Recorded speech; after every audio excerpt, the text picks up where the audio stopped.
Amables televidentes, bienvenidos a una nueva emisión de Historias con Aroma a Café. Nuestra invitada de hoy es la historia, y nadie más indicado para hablar de historia que nuestro historiador y director de la Biblioteca Municipal, el señor Raúl Tamayo. Raúl, bienvenido a nuestro programa. Muchas gracias por tenerme en cuenta y por compartir estos momentos ricos de historia. A los televidentes, un saludo muy especial. Se celebran por estos días 200 años de la famosa batalla de Chorro Blanco, que marcó la independencia de Antioquia. Háblenos un poquito de esto. Sí, mañana, o sea, el 12 de febrero de este año se cumplen 200 años de esta efeméride. ¿Qué es la batalla de Chorros Blancos? Pasado el 7 de agosto de 1819, donde se dio el triunfo de la batalla de Boyacá, donde el virrey Juan Sámano es despojado de su gobierno en la capital de la República y dicho gobierno es tomado por los patriotas en cabeza de Simón Bolívar y Francisco de Paula Santander. Juan Sámano, como virrey, no abandona del todo el territorio de la Nueva Granada, sino que se dirige a Cartagena. En Cartagena resulta que se atrinchera y hace una serie de amagar, de tomar nuevamente el territorio a través de unas reconquistas, de fomentar unas rebeliones. Estando en estas, Bolívar le dice a José María Córdoba: la situación de Antioquia se puede complicar por las amenazas que vienen del norte, porque también venían unas de Quito. Las del norte procedían de Cartagena, donde estaba trincherado el virrey Juan Sámano, y habían otras expediciones que fueron fracasando, otra por el Atrato y otra por el Magdalena Medio, para tomarse nuevamente el control del nuevo reino de Granada. José María Córdoba, un muchacho, estaba en Río Negro. Resulta que en Río Negro, a finales de 1819, estaba en Río Negro compartiendo con la familia.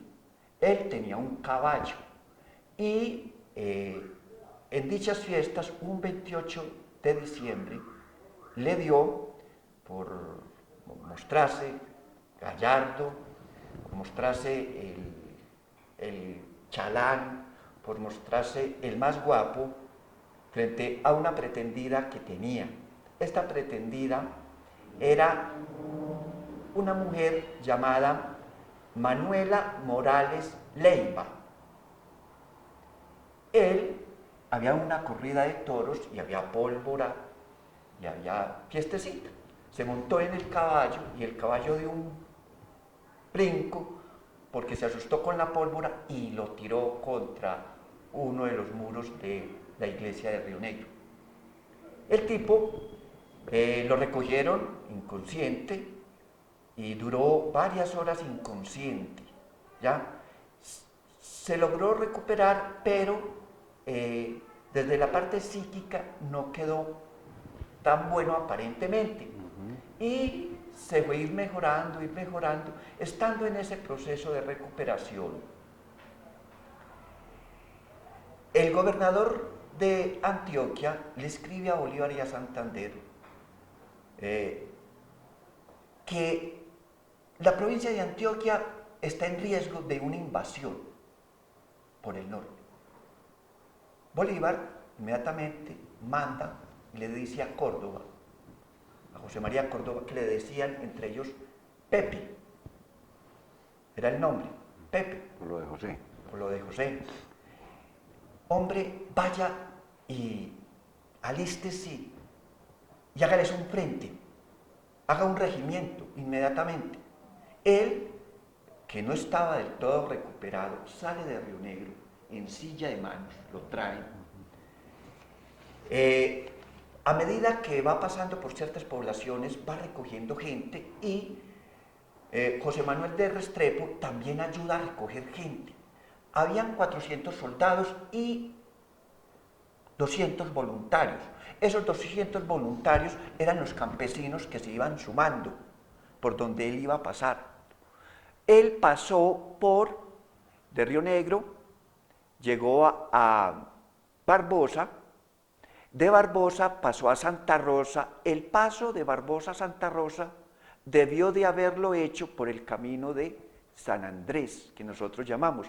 El camino de San Andrés es un camino que pasa por la vereda hoy en día de aquí de San Pedro, de la Pretel.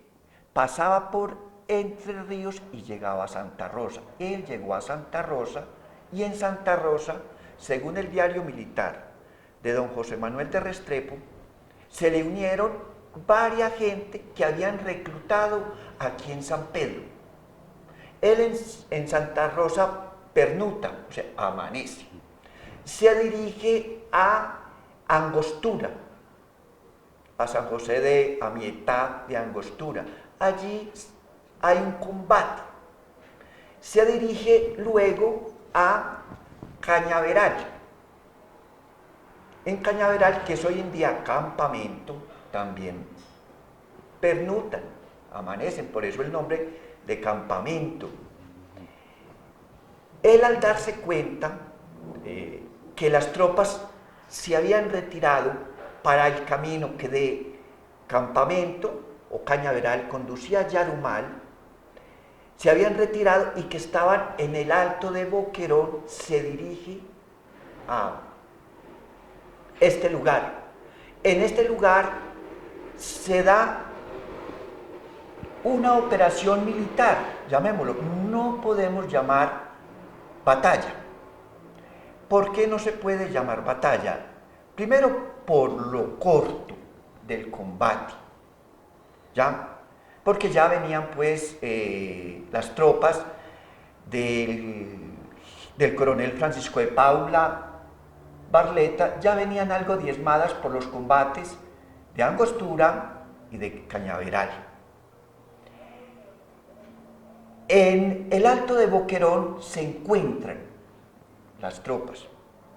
Raúl, las de Barleta, que era el comandante español, con el de José María Córdoba. Que era el comandante patriota, ¿ya? Se encuentran.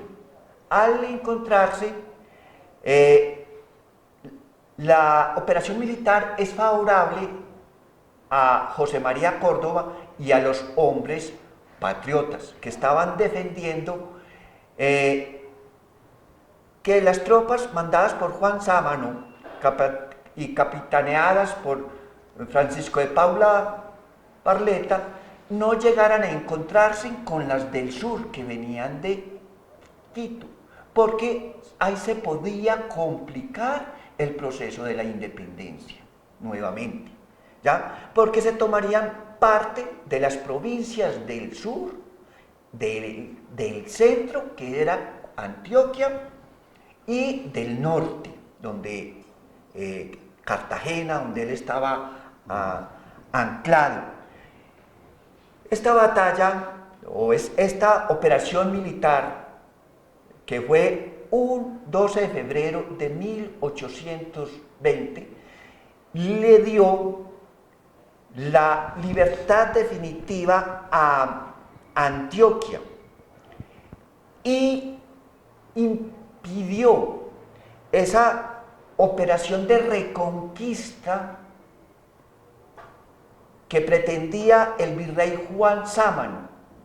Libertad definitiva que Colombia logró cuando Juan Sámano abandonó Cartagena, o sea, de todo el suelo granadino, y cuando la batalla de Ayacucho, que ahí fue nuevamente el héroe José María Córdoba. Les digo que fue una operación militar también por el estado de salud, que todavía estaba convaleciente, el general José María Córdoba. Aquí hay dos cosas muy interesantes para nosotros.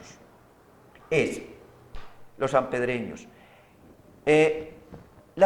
Parte de esos 200 voluntarios se acuartelaron en San Pedro, según José Manuel de Restrepo, en su diario militar. y la otra es que parte de la tropa comandada por Córdoba, que venía del oriente, de Río Negro, pasó por suelo sanpedreño. La batalla o la operación militar de Chorros Blancos, la gloria no solamente es para Yarumal, en el Alto de Boquerón, donde se dio la batalla, ¿ya?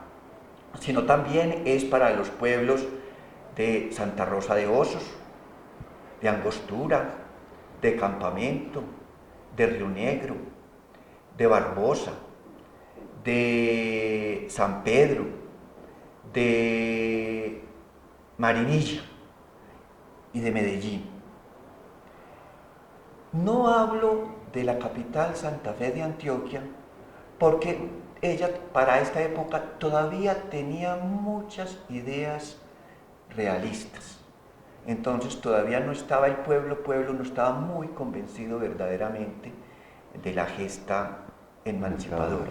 Hasta aquí, hasta ese 1820, se desbarató las ideas de Juan Sámano de nuevamente hacer una reconquista del suelo granadino.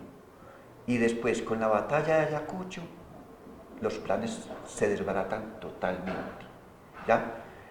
Pretensiones que España después siguió teniendo, ¿ya? Y que verdaderamente se fueron extinguiendo a través del tiempo, pero que no se extinguieron inmediatamente como nosotros creemos que después de la batalla de Boyacá, porque las repulsas y las rebeliones que siguió dando España para recuperar nuevamente lo que había perdido no fueron fáciles. O sea, ellos siguieron después de que nosotros nos dijeron la batalla de la independencia, ellos no se fueron del todo, ellos siguieron aquí como volviendo a tratar de retomar la Nueva Granada. Sí, ellos, llamémoslo, haciendo escaramuzas, dando problemitas,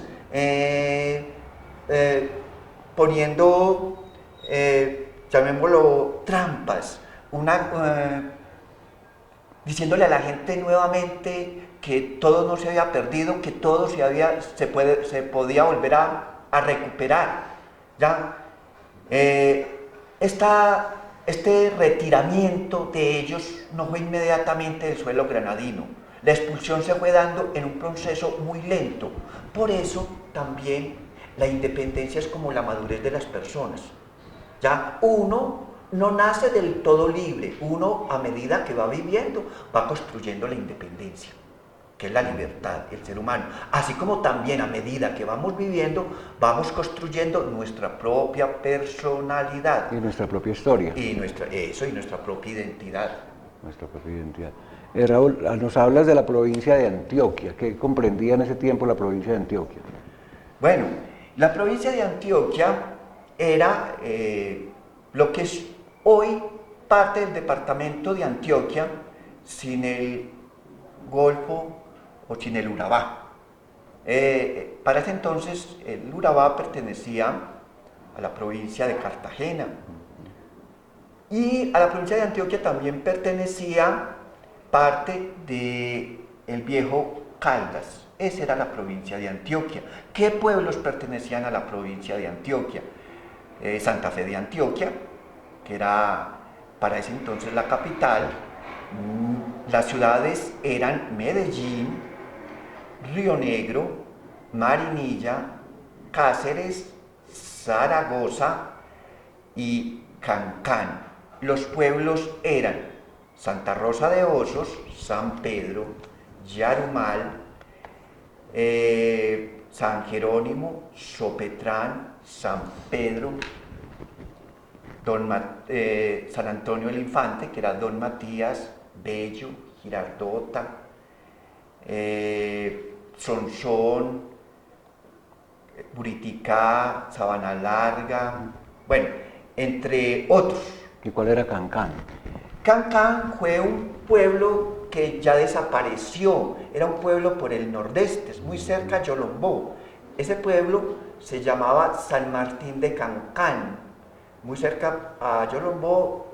Yolombó se llamaba San Lorenzo de Yolombó. Es tanto que cuando uno lee la novela de Tomás Carrasquilla, La Marquesa de Yolombó, uno encuentra que la marquesa se inquieta por las rebeliones que le iban a hacer a Francisco de Paula Barletta, que le iban a hacer los patriotas encabezados por José María Córdoba. Naturalmente, ella como buena marquesa, como buena hija y súbdita de Fernando VII, que era realista, porque al fin y al cabo el título de marquesa se lo habían dado porque fue muy generosa con mucho oro al rey. Y entonces el rey le mandó un título mobiliario. ¿Ya? Entonces ella se inquieta, cosa curiosa, donde Carrasquilla involucra este hecho muy importante en la vida de la marquesa, que más o menos ella falleció históricamente a finales de 1829. Sí, había pasado todo eso. Entonces la marquesa de Yolombó en realidad no es ficción, pues existió y... Ella existió, su nombre verdadero era Bárbara Caballero y Alzate, ¿ya? Hija de don Pedro Caballero y de doña Rosalía Alzate. Fue un personaje histórico verdaderamente, ¿ya? Tuvo el título mobiliario de marquesa. Fue una señora muy rica, minera, que tuvo buenas explotaciones de oro y hizo algo curioso, enseñó, sabía leer, y fue la primera que fundó las primeras escuelas de letras para enseñarle a la mujer en Yolombó.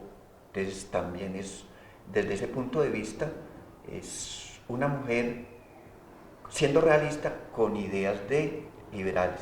Y toda idea liberal es ideas que contribuyen de una u otra forma a la independencia, ya sea personal o colectiva.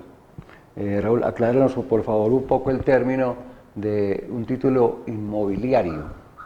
Mobiliario. Mobiliario. Un título mobiliario es un título que a uno le dan por honor, ¿ya? Pero que a la hora de la verdad no tiene tanta repercusión, ni tiene... o sea...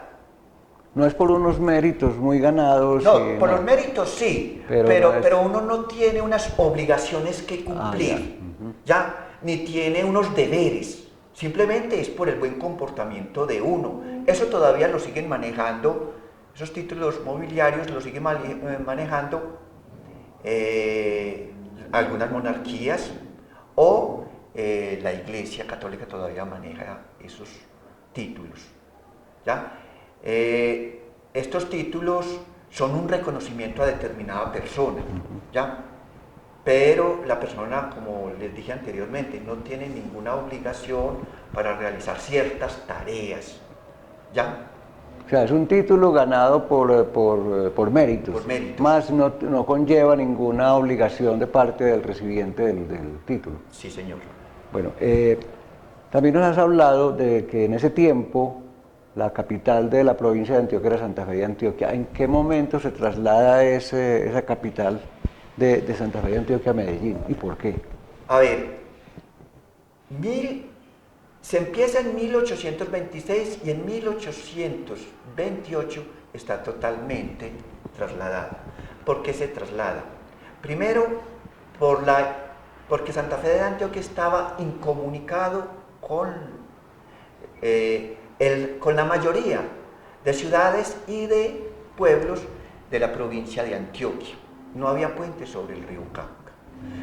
Otra de las cuestiones fue el mal clima demasiadamente caliente y un terreno semiárido, donde está Santa Fe de Antioquia, esa parte del occidente cercano, que es un terreno semiárido, características que todavía no han desaparecido. Otra es que Medellín era el centro de encuentro, de conglomeración de todos los pueblos de Antioquia. El gen de Medellín siempre ha sido un pueblo comerciante, e industrial. Ajá. ¿Ya? Y Medellín empezó a tener mucho crecimiento, mucha prosperidad. Y entonces esa prosperidad llegó a presentársele a Santa Fe de Antioquia como un rival, frente a cuyo rival perdió el ser capital de la provincia de Antioquia. Eran tres pueblos que competían porque estaban despertando a ver cuál iba a ser la capital. Antioquia la tenía asegurada, pero los otros dos que le competían a Antioquia eran Río Negro, en el valle de San Nicolás de Río Negro, y Medellín. ¿Ya? Terminó venciendo Medellín, pero más que todo fue por la prosperidad económica que desde un principio mostró. Ya estaban los primeros avistamientos, por decirlo de alguna manera, de lo que iba a ser la industria en Antioquia, de estos primeros industriales, de estos primeros como pioneros en el comercio, no digamos tanto la industria, de pronto el comercio, ¿no? Sí, lo que pasa es que los pueblos, vuelvo y digo que los pueblos tienen gen, y los pueblos y estudiar los genes en los pueblos es como estudiar los genes en los seres humanos. Así como los genes en los seres humanos nos dan cierto comportamiento físico, intelectual, adquirir ciertas enfermedades de parentela, los pueblos tienen ese gen.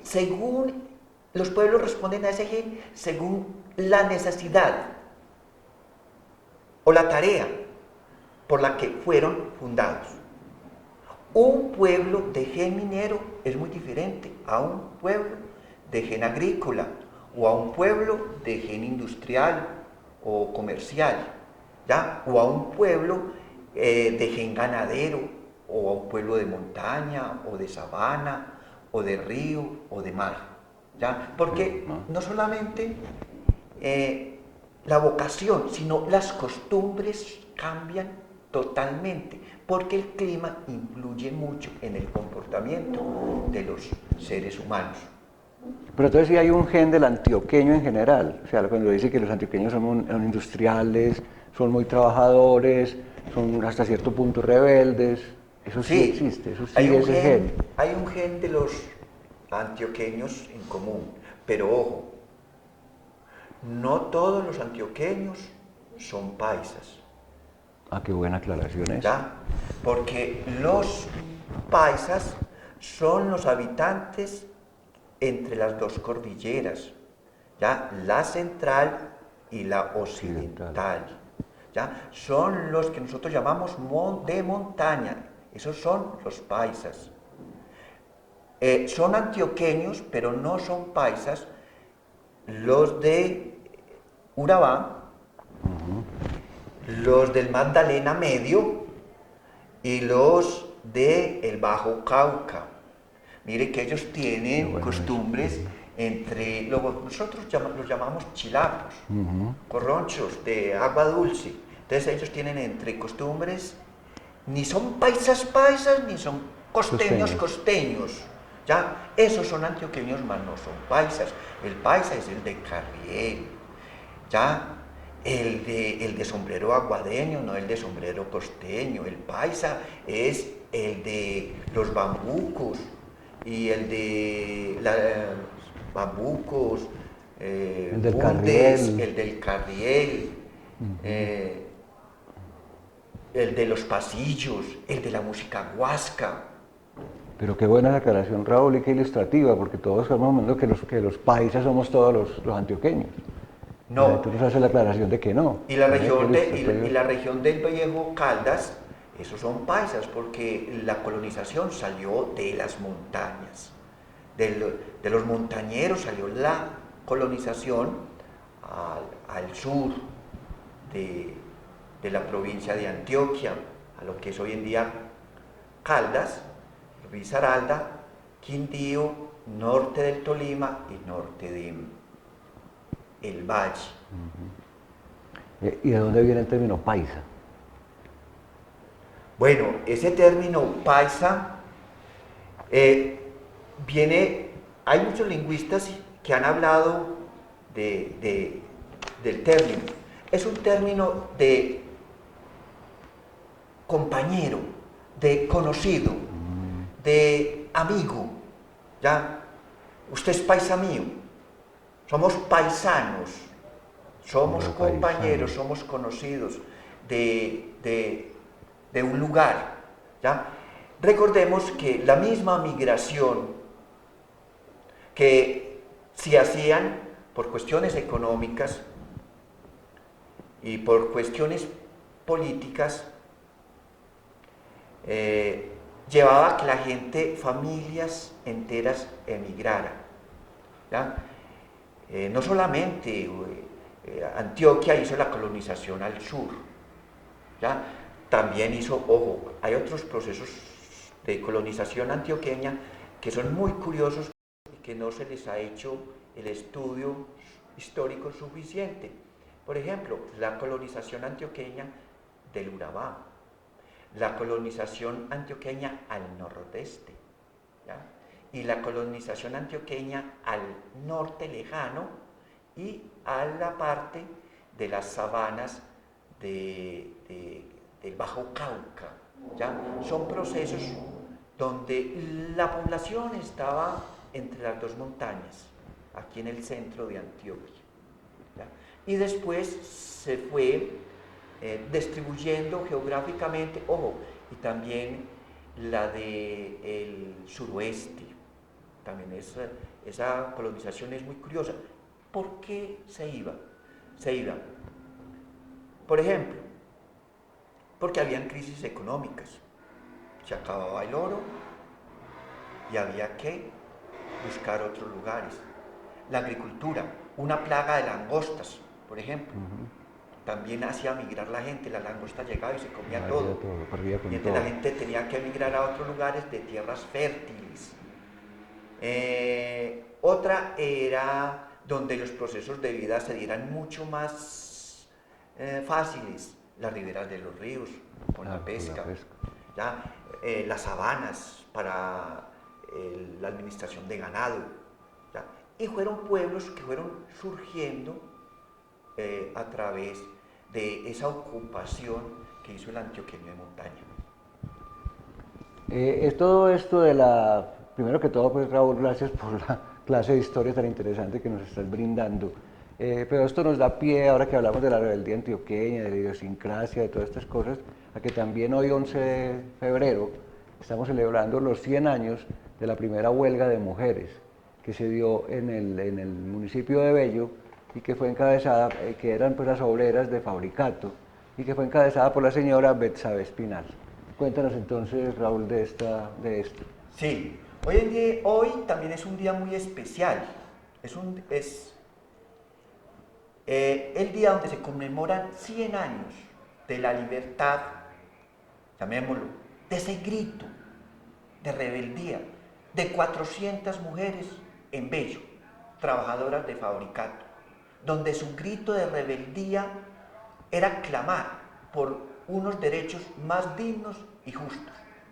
No entiendo nosotros, ahora en el Día Internacional de la Mujer, que se acerca el Día de la Mujer, ¿por qué celebramos o recordamos cuando en Nueva York fueron quemadas unas mujeres en una fábrica por no darles un salario justo? La historia es excelente y nos enseña algo, pero también nosotros tenemos nuestra propia historia. Entonces, ¿por qué no nos sentimos más orgullosos de lo que pasó en Bello con estas 400 mujeres? ¿Ya? Con la huelga que hicieron, que fue la primera huelga en Colombia. ¿Y qué lograron? Entonces, es algo que nosotros debemos de conocer. Yo creo que a nosotros nos hace falta mucha identidad. Pero claro, es que, perdóname, Raúl, yo creo que hoy se debía celebrar verdaderamente el Día de la Mujer Colombiana con este acontecimiento. Claro, es que nosotros, es como decir, yo voy y le celebro a la vecina el cumpleaños y el de mi mamá no se lo celebro porque lo ignoro. ¿Ya? Entonces yo me sé todo lo del vecino, pero lo mío no me lo sé.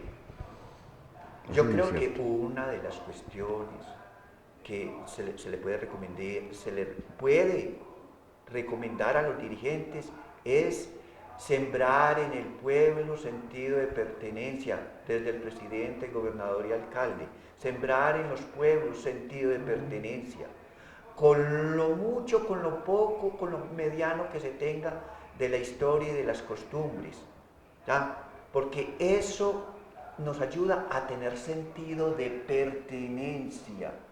Y el sentido de pertenencia le da a los pueblos no solamente la libertad, sino que les da prosperidad. ¿Ya? Recordemos, esto no se puede hacer solo, esto se hace a través de la educación y de el querer. A ver, esta huelga fue una huelga muy curiosa. El 11 de febrero de 1920, 400 mujeres que trabajaban en Fabricato. Fabricato había sido fundado en 1904 por don Emilio Restrepo Callejas, pero la fábrica en sí despega totalmente en 1908, o sea, a los 4 años. Tuvo 4 años de incomodidades, llamémoslo así, todavía no estaba bien establecida. Entonces, estas mujeres capitaneadas por Betsabe Agudelo, una adolescente de 20 años. Betsabe Agudelo era hija natural de una señora llamada Celsa Julia Agudelo, que según cuentas, ella tuvo problemas de locura mental, pero era por el hambre que había aguantado. ¿Ya? Ella, con este grupo de mujeres, se rebelaron e hicieron la primera huelga. Ojo, esta huelga no fue una huelga de rebeldía, o de gritar por gritar, o de tirar piedras por tirar piedras. Bueno, cosa que tampoco lo hicieron. Pero fue una huelga que tenía sentido social, tenía razón social, y no solamente era capricho. ¿Ellas qué exigían? Ellas exigían dignidad femenina, denunciaban la persecución laboral, los bajos salarios que recibían, la discriminación, los tratos humillantes y el acoso sexual que recibían constantemente. Eran mujeres que empezaron a trabajar desde los 9 hasta los 22, 25 años. Ellas resulta que cogió un taburete, Betsabe, y se montó, hizo la proclama. La huelga duró 21 días. El gobierno... Perdóname, en ese tiempo pararon la Fabricato. Ya la pararon. Claro, No, ya y ellos, no producía. como ellas eran 400 mujeres y los hombres llegaban como a 120. Entonces ellas le dijeron a los hombres, si quieren les prestamos las batas, que ustedes resultaron más femeninos que nosotros. Si quieren les prestamos las batas y presten los calzones para defenderlos, para defender, ustedes que no saben luchar. Y entonces los hombres terminaron a regañadientes pasándose al bando de las mujeres. Pero las mujeres, Betsabe y su grupo no dejó a que los hombres llevaran la batuta. Ella cogió un taburete y se montó. Ese fue en la tribuna. Un taburete. Y arengó a las muchachas, a las que faltaban, y entonces las 400 se fueron metiendo. El gobierno inmediatamente, como cuidador del orden y del capital, mandó la policía a que custodiara el lugar, porque se podían presentar algunos desórdenes o desmanes. La policía oyó el discurso de Betsabe, pusieron las armas en el suelo y lo aplaudieron. Ah, claro. Y los intereses paisas de la oligarquía entraron inmediatamente en acción. El arzobispo Caicedo vino a negociar con ellos, el gobernador. Carlos R. Restrepo trinó y dijo, bueno, señores, era el expresidente. Y dijo, bueno, señores, no condenemos. Ellas tienen parte, tienen mucha razón en lo que dicen, escuchémoslas, no las condenemos. Que es que nosotros las condenamos porque no las dejamos hablar, pero ojo lo que están pidiendo. Entonces fue como, de pronto fue el que se hizo a favor de ellas, pero al favor diciéndoles, bueno, escúchenlas al menos. ¿Ya? Todo el mundo se fue. El cura de la parroquia del Rosario de Bello fue, les hizo la arenga, ellas escucharon. Después Bersabé se montó nuevamente a su caballito de batalla, que era el taburete, y arengó. Ya el sacerdote salió. Hasta que fueron llamadas a Medellín a firmar el contrato, donde les reconocían buenos salarios, donde iban a despedir a los que las acosaban sexualmente, donde les iban a dejar utilizar zapatos, porque eso no, era una huelga donde también pedían que les dejaran utilizar zapatos, eran descalzas, donde si ellas cometían un error con la máquina, eso no saliera de cuenta de ellas, ¿ya? Resulta que, naturalmente, Bersabé Espinal no era la única golondrina, porque entonces no podía ser verano, ¿ya? Había un grupito. Esas golondrinas, ¿quiénes eran?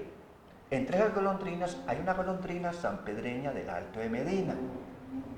Esas golondrinas eran Teresa Tamayo, Adelina González, Carmen Agudelo. Esta es la que es sanpedreña del Alto de Medina. Teresa Piedrahíta, Matilde Montoya. Estas eran las que fueron a firmar a Medellín. Se fueron, oiga, en el ferrocarril de las 9 y llegaron a Medellín a firmar con don Emilio Restrepo Callejas y sus socios de la fábrica. Los dueños de la fábrica. Los dueños de la fábrica, las capitulaciones. Fueron, cuando llegaron al Parque Berrío, fueron recibidas con aplausos. A Bersabé le pusieron una corona de laureles. Firmó el contrato, salió nuevamente, la llevaron cargada, le pusieron otra vez otro taburete para que ella dijera un discurso, lo dijo y regresó nuevamente con el pliego de peticiones ya firmado y ganado. Lo que llaman la convención colectiva de trabajo. De trabajo, eso, muy bien. Resulta que, ojo, la cuestión era como eran las... En eso salieron ganando los hombres. ¿Ya? Porque entonces a los hombres también les subieron, los hombres sí ganaban un poquito más que las mujeres, pero les subieron a los hombres un poquito, a las mujeres les subieron mucho, les permitieron usar los zapatos, les permitieron, ojo, otra de las cuestiones muy curiosas que ellas pedían, no ser llevada a la casa de las arrepentidas, ¿ya? O de las Magdalenas, porque ellas no podían tener algún desliz sexual. No podían tener un muchacho, un hijo natural, ¿ya? De un amorío, porque entonces las llevaban a la casa de las Magdalenas o de las Arrepentidas. Figura que aunque se acabó con ese nombre, la oligarquía paisa y católica, ultracatólica, extrema derecha, fundó el pensionado con las hermanas de la Presentación de Tours, el pensionado de Maripuspán, donde las muchachas, estas obreras, eran siempre gente procedente del campo, de los pueblos, la mayoría.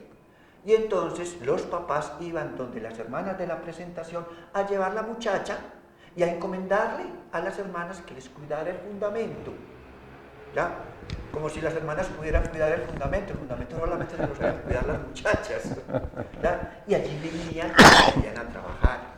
Entonces esto era una casa donde, administrada por las hermanas, donde había pues un reglamento, se cuidaban ciertas reglas y las muchachas se desplazaban a trabajar a Fabricato y regresaban por la noche a dormir y a hacer algunas labores domésticas y de conocimiento intelectual, las que querían, y al otro día regresaban.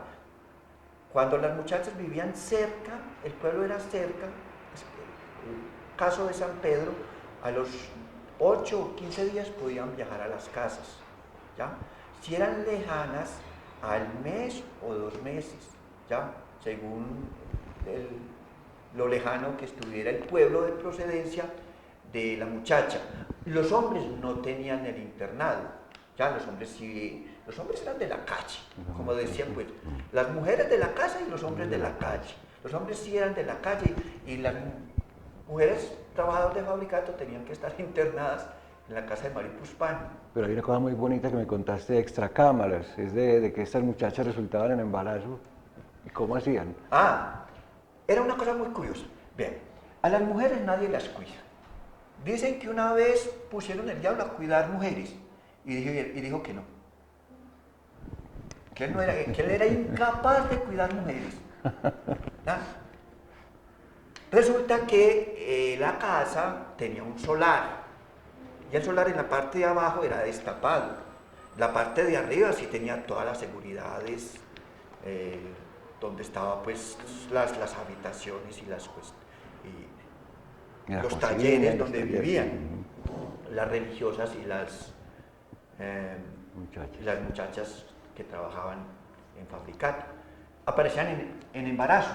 Y entonces resulta que ellas se tapaban. Cuando las hermanas iban a cuidarlas, a dar ronda por las piezas, entre ellas mismas se cuidaban y ellas, los hombres, los noviecitos, se les entraban por el solar. Y había un palo de mango. El palo de mango era unos palos de mango y era el encontradero de los amoríos. Empezaron a resultar las muchachas en embarazo. Y los papás empezaron a hacerle reclamos a las hermanas. Hermana, pero se la traje a que le cuidara el fundamento. Que le cuidara el fundamento y la muchacha, ¿por qué resultó el embarazo? Hasta que una madre superiora le dijo, no señor, es imposible que yo hubiera embarazado a una de las muchachas. Si la hija suya resultó con niño chiquito, es porque tiene algún amorío oculto que nosotros no sabemos. Y nosotros hasta allá sí no podemos cuidar. En realidad. Hasta que el pensionado ya desapareció y se convirtió en otra labor social. Las labores sociales son de épocas, ¿ya? Y van surgiendo otras nuevas labores sociales porque van surgiendo otras nuevas problemáticas. Pero que en el fondo son lo mismo. Sí. En el fondo. Hay dos cosas que me llaman la atención, Raúl. Una, porque la figura de Betsabé Espinal no es conocida. Aquí cuando se habla de revoluciones y de cosas, siempre se habla de María Cano. Bueno. Bernabé Espinal no es una persona que la gente conozca. Eso por un lado. Y por otro lado, me da pie también a pensar que el país ha cambiado muy poco en estos 100 años. O sea, lo que tú nos estabas hablando sobre que los hombres ganaban mejor salario, que las mujeres estaban en acosos sexuales, todo eso continúa hoy en día. Bueno, a ver, Betsabé Espinal y este grupo de mujeres fueron las precursoras de estas huelgas industriales que más tarde lideraría María Cano con Lorencita Villegas de Santos y otro grupo de mujeres. Lo que pasa es que la cuestión es muy sencilla. En Colombia, las ideas no son las malas. Lo malo es de quien las diga. Hay ideas muy buenas de gente muy humilde, ideas que no son tenidas en cuenta. Y hay ideas no tan buenas de gente de la aristocracia que son tenidas en cuenta. Aunque no sean tan buenas como las que pueden tener las leyes. Dime quién eres y te digo si tu palabra vale. ¿Ya? Ese es el caso de Betsabé Espinal y del grupo de estas muchachas. Pero mira, Betsabé terminó, a Betsabé la mató, ella después se fue a trabajar a Medellín y la mató una cuerda de luz eléctrica. Había una cuerda de luz caída por donde ella vivía, ella pasó y se enredó en la cuerda, se le electrocutó. Al entierro de Betsabé nadie fue, fueron, como dicen, más pobre que el entierro de Cristo. En el entierro de Cristo fueron 3 hombres y 4 mujeres. Y al de Betsabé prácticamente dicen que ni eso fue. Ahora, el dueño de ella se murió en 1932. O sea, ya tenía, ya viviendo en Medellín. Pero ya tenía, pues ya estaba mayorcita, o no, o todavía estaba... No, no estaba tampoco, no había llegado a los 50. ¿Ya? No había llegado a los 50. En esa misma fecha, en 1932, al mes, murió don Emilio Restrepo Callejas, el dueño de Fabricato. A ese sí salió por el periódico invitando a las exequias, la gente multitudinaria, las coronas de flores llovieron, bueno, la sociedad industrial de Medellín se rasgó sus vestiduras. Es lo que te digo, el país ha cambiado muy poco, porque pongamos ahora, traigamos todos estos acontecimientos al presente y al futuro, Raúl. Las huelgas hoy en día. Bueno, a ver, eso es verdad, pero tenemos que volver a partir de que la libertad es una construcción. El progreso es una construcción. Una construcción que a unos nos lleva más tiempo, a otros no tanto. Las naciones son así. Según la madurez, unas se han desarrollado muy rápido, ya, otras no tanto, pero todo va según la personalidad, el conocimiento. El conocimiento se adquiere y la personalidad se adquiere a través del conocimiento. ¿Ya? Mientras que los otros pueblos, como el pueblo norteamericano, que a través de la educación empezaron a liberar al pueblo, ¿ya? A nosotros nos negaron la educación, y la educación que nos dieron fue una educación no liberadora, sino sujetándonos. Y repetidora, porque no nos enseñaron a cambiar, sino a repetir los modelos. Encadenadora. Pero ya vemos que se han conquistado cosas muy lentamente, pero se han conquistado. Yo creo que el problema es que nosotros no queremos cambiar. Y eso sí, aquí viene el problema. Para nosotros siempre las grandes revoluciones de cambio se han hecho drásticamente. Y eso es lo que no queremos. Someternos a algo drástico. ¿Ya? Porque entonces, ¿qué es un cambio? Un cambio es algo drástico. ¿Ya? Nosotros queremos simplemente, que nos den paños de agua tibia. Hoy en día, miren, las huelgas de educación, las huelgas sobre la salud, que han habido estos días, sobre la salud, sobre la justicia, sobre el salario mínimo. ¿Ya? Son cosas muy justas, ¿ya? Pero creo que no se ha logrado algo porque no hay una articulación. Todos estos líderes tiran para su bolsillo, para su conveniencia, y terminan negociando la necesidad del pueblo que clamó. Otra de las cuestiones es los paros de educación.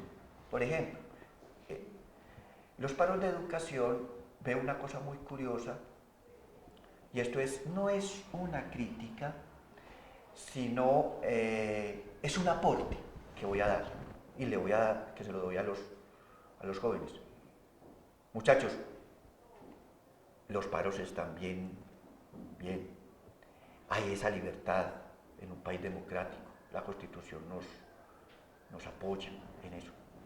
Ustedes hacen paro porque se subió el sueldo de las matrículas o de las pensiones, porque necesitan más infraestructura deportiva, logística en los campus universitarios. Muchachos, ¿cuándo ustedes han hecho un paro pidiéndole al gobierno que le dé mejores educadores y que les suba el pensum académico y que les enseñe más? ¿Cuándo lo han hecho? Pues como no lo han hecho, yo los invito a que lo hagan. Que esa es una forma también de ir construyendo la libertad que nos dio Córdoba ya en Chorros Blancos hace 200 años, que nos dieron este grupo de mujeres en esta fábrica de Fabricato en Bello, y que nos está dando hoy en día el conocimiento que vamos adquiriendo. Con Raúl Tamayo nos quedaríamos hablando semanas y días y meses y nos sería el tiempo volando, por su saber, por sus conocimientos. Yo siempre he dicho que nuestro municipio está lleno de talentos y aquí tenemos uno de ellos, un historiador maravilloso que debíamos apreciar más y que debíamos tener más en cuenta en nuestro municipio. A Raúl, muchísimas gracias. Hemos aprendido de vos hoy todo lo que queramos, que quedamos muy agradecidos. Y a ustedes, amables televidentes, gracias por su compañía y los esperamos en una próxima emisión de Historias con Aroma a Café. Muchas gracias.